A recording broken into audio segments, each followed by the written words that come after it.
Assalamualaikum warahmatullahi wabarakatuh. Yang terhormat Bapak Bupati Ciamis, Bapak Dr. Haji Hadian, yang kami hormati Sekretaris Bupati Ciamis, yang kami hormati Kepala SKPD terkait yang telah hadir pada pagi hari ini, serta tentunya Bapak Ibu hadirin yang berbahagia. Alhamdulillahirabbil alamin, puji dan syukur kita panjatkan kehadirat Allah Subhanahu wa taala. Pada pagi hari ini kita dapat bersilaturahim dalam acara pelaksanaan seleksi substansi bakal calon kepala sekolah tatap muka virtual tingkat TK, SD, dan SMP lingkup Dinas Pendidikan Kabupaten Ciamis. Di kegiatan seleksi substansi bakal calon kepala sekolah jenjang TK, SD, dan SMP dalam kondisi khusus. Sholawat serta salam semoga senantiasa tercurah kepada tuntunan Allah Habibana wa Nabiyana Muhammad Sallallahu Alaihi Wasallam, kepada keluarganya dan sahabatnya, serta kita semua yang taat dan patuh mengikuti sunnahnya hingga Bapak Bupati Ciamis dan saya hormati, izinkan kami melaporkan hal-hal sebagai berikut. 1. Dasar hukum kegiatan. 1. Undang-Undang Nomor 20 Tahun 2023 tentang Sistem Pendidikan Nasional. 2. Peraturan Menteri Pendidikan Nasional Republik Indonesia Nomor 13 Tahun 2007 tentang Standar Kepala Sekolah atau Madrasah. 20 tentang pelaksanaan kebijakan pendidikan dalam masa darurat penyebaran coronavirus atau COVID-19. 2. Tujuan seleksi substansi bakal calon kepala sekolah bertujuan untuk menilai kemampuan, kekuatan, kesanggupan, dan atau daya kepemimpinan kepala sekolah yang memungkinkan dapat dikembangkan. 3. Sasaran calon kepala sekolah yang telah lulus administratif dan berhak mengikuti seleksi substansi sebanyak 130 orang, terdiri dari TK 3 orang, SD 92 orang, SMP 35 orang. 4. Hasil yang diharapkan: 1. Mendapatkan calon kepala sekolah yang memiliki rekomendasi profesional tentang penguasaan 5 kompetensi kepala sekolah dan pengembangan keprofesiannya sebagai kepala sekolah. 2. Mendapatkan calon kepala sekolah yang memiliki potensi kepemimpinan yang baik. 5. Metode pelaksanaan. Dalam pelaksanaan seleksi substansi bakal calon kepala sekolah menggunakan metode tatap muka virtual dengan memperhatikan protokol kesehatan. 6. Penyelenggara. Kegiatan seleksi bakal calon kepala sekolah tatap muka virtual ini bekerja sama antara Dinas Pendidikan Kabupaten Ciamis dengan Lembaga Pengembangan dan Pemberdayaan Kepala Sekolah dan Pengawas Sekolah LP2KS. 7. Fasilitas dan asesor. 1. Dinas Pendidikan Kabupaten Ciamis. 2. Lembaga Pengembangan dan Pemberdayaan Kepala Sekolah dan Pengawas Sekolah. 8. Waktu dan tempat. Hari Senin sampai dengan hari Jumat, tanggal 31 Agustus sampai dengan tanggal 4 September 2020. Tempat: 1. BKPSDM Kabupaten Ciamis. 2. SMP Negeri 1 Ciamis. 3. SMP Negeri 2 Ciamis. 9. Biaya. Sumber dana pelaksanaan kegiatan seleksi bakal calon kepala sekolah dibebankan kepada APBD Kabupaten Ciamis melalui DPA Dinas Pendidikan Kabupaten Ciamis. Demikian laporan yang dapat kami sampaikan. Mohon maaf apabila ada kata-kata yang kurang berkenan. Selanjutnya mohon kepada yang terhormat Bapak Bupati Ciamis berkenan memberikan sambutan dan arahan pada kegiatan dimaksud serta membuka secara resmi kegiatan ini. Demikian, billahi taufiq wal hidayah. Wassalamualaikum warahmatullahi taala wabarakatuh. Terima kasih kepada Kepala Dinas Pendidikan Kabupaten Ciamis yang telah menyampaikan laporan. Bapak Ibu hadirin yang kami hormati, untuk acara selanjutnya yaitu sambutan dari yang terhormat Bapak Bupati Ciamis. Kepada yang terhormat Bapak Dr. Haji Ardian, kami persilakan.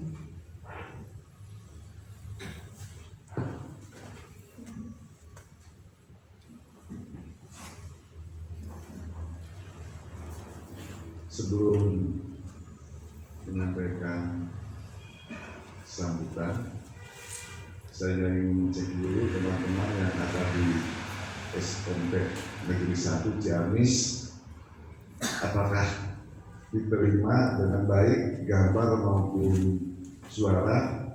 Kalau diterima, angkat tangannya. SMP Negeri 1 Ciamis. Alhamdulillah, terima kasih. Siap. Untuk yang di SMP Negeri 2, tolong diangkat tangannya kalau diterima dengan baik. Terima kasih, Bapak Ibu sekalian. Assalamualaikum warahmatullahi wabarakatuh. Bismillah, alhamdulillah, wassalatu wassalamu ala rasulillah wa ala alihi wa sahbihi wa mawala amma ba'du.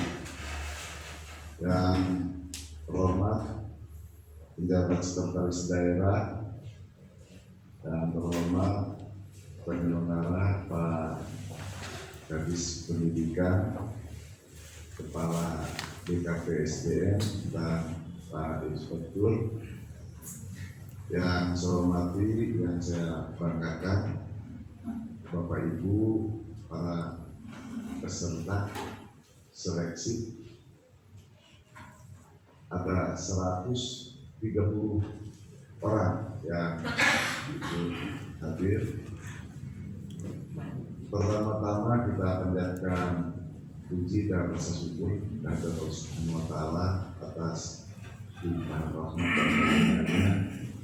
Alhamdulillah pada pagi hari ini dapat berkumpul bersilaturahmi walaupun dalam situasi yang sudah betul-betul membosankan bagi kita semua. Situasi pandemi COVID-19 saat ini trackingnya meningkat terus.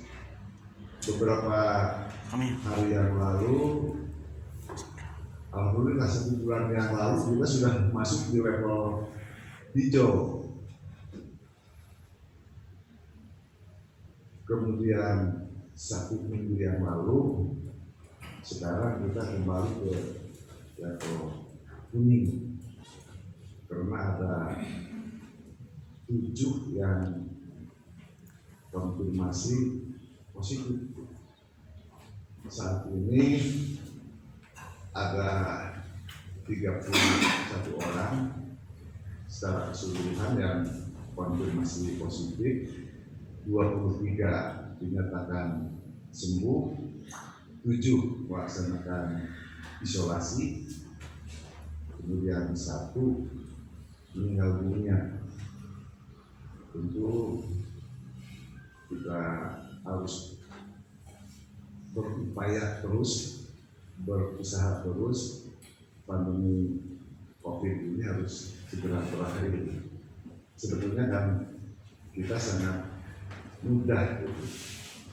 mudah untuk mengurangi pandemi COVID dengan memperdomani protokol kesehatan. Yang pertama, kita harus selalu menggunakan masker. Masker ini di samping untuk menjaga diri kita sendiri, juga menjaga orang lain. Jadi tolong nanti dibantu disosialisasikan pada masyarakat masalah penggunaan masker. Yang kedua, harus selalu cuci tangan pakai sabun dengan air yang mengalir, karena penularan COVID-19 ini hanya melalui 3. Mata, hidung, dan mulut. Jadi kalau Bapak Ibu sekalian habis memegang sesuatu, harus segera dicuci tangannya biar bersih, biar steril. Kalau habis bersalaman memegang sesuatu, hidungnya gatal, ngorongnya ditahan dulu, cuci dulu, gatal baru boleh ngorong dulu. Tapi biasanya kan kadang-kadang refleks tidak sadar, makanya harus selalu pegang sesuatu cuci tangan, pegang sesuatu cuci tangan. Yang ketiga, kita diterapkan protokol kesehatan yang dengan physical distancing, selalu menjaga jarak. Hari ini konfirmasi positif secara nasional ada 187.000 yang sudah terpapar positif COVID-19.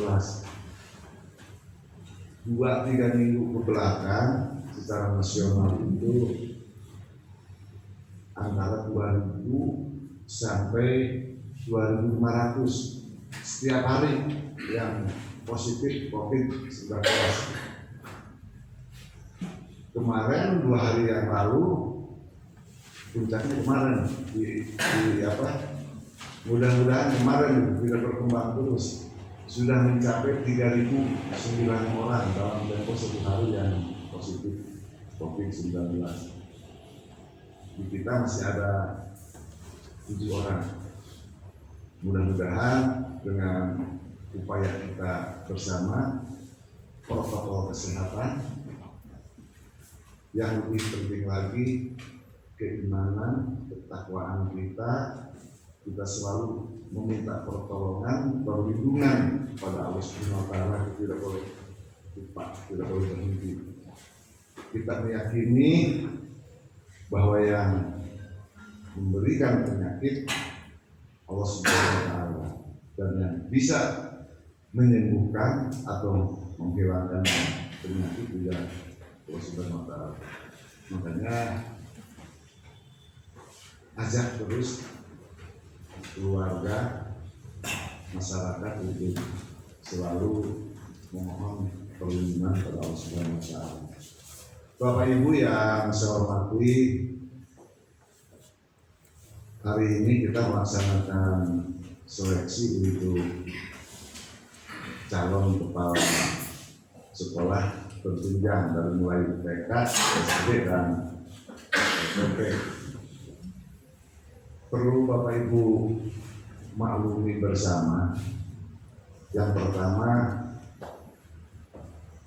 ini alhamdulillah Bapak Ibu sudah mau bersedia ikut seleksi karena ketentuan aturan.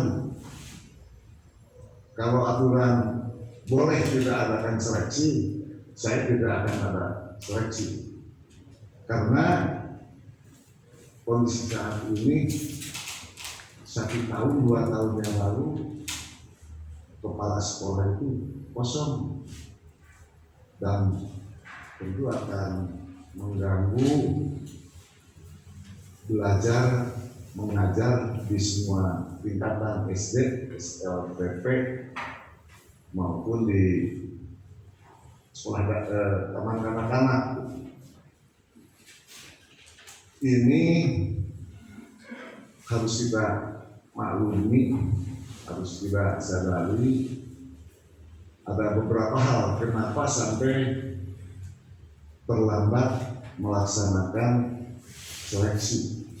Terus terang, kita kekurangan sumber daya manusia. Bayangkan Bapak Ibu sekalian, kita ini dituntut tanggung jawab untuk menciptakan generasi yang anak didik, yang pandai, yang pintar, yang mempunyai akhlak mulia. Tetapi dengan SDM yang ada, tentu kita sangat berat sekali. Satu sekolah SD ada 6 kelas, ASN-nya atau PNS-nya kadang-kadang 1-2 orang. Berat, hanya mengandalkan tenaga supply.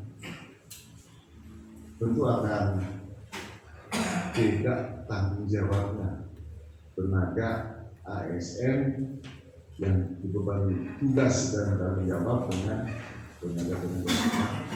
Alhamdulillah para relawan, para sukuan mau membantu. Coba bayangkan kalau kita sampai tidak ada tenaga-tenaga yang mau membantu kita. Moratorium ASN sejak tahun 2010. Moratorium ASN. Baru kita ada rekrutmen tahun 2019 kemarin. Itu tidak banyak. Dari tenaga pendidikan, kesehatan, kemudian tenaga umum hanya 277 orang, kalau salah. Sementara kita membutuhkan tenaga pegawai, baik untuk tenaga pendidikan maupun untuk tenaga kesehatan, tidak kurang dari 6.000. Bapak Ibu sekalian, tenaga pendidik ini mempunyai tanggung jawab yang luar biasa. Kekurangan tenaga. Kita ada stagnan generasi dari 2010 ke 2020 itu. Makanya mungkin setelah bapak-bapak pensiun atau setelah bapak-bapak jadi kepala sekolah, ini guru ini kekurangan luar biasa. Makanya